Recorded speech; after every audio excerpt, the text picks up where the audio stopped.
Magandang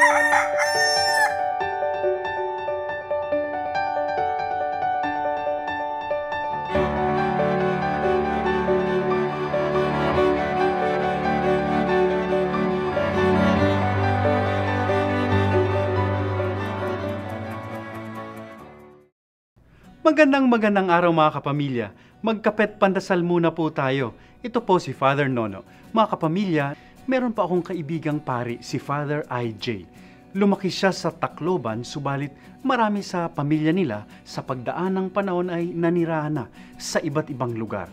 At ang tanging naiwan doon ay ang kanilang lola na 99 years old na.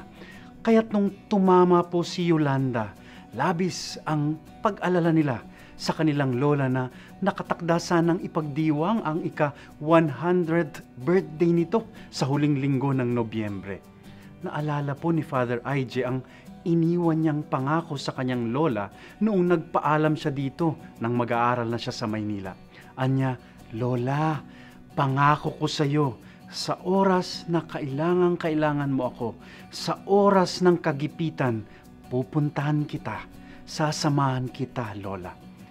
Kaya't naglakas loob po si Father IJ, nakipagsapalaran kung saan-saan sumakay palipat-lipat pabalik sa Tacloban.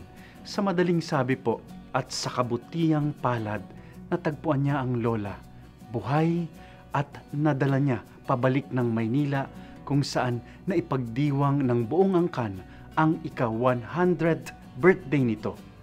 Mga kapamilya, nangangako rin ang Diyos, darating siya, ililigtas tayo at tumutupad siya sa pangako, anuman ang mangyari. Amen.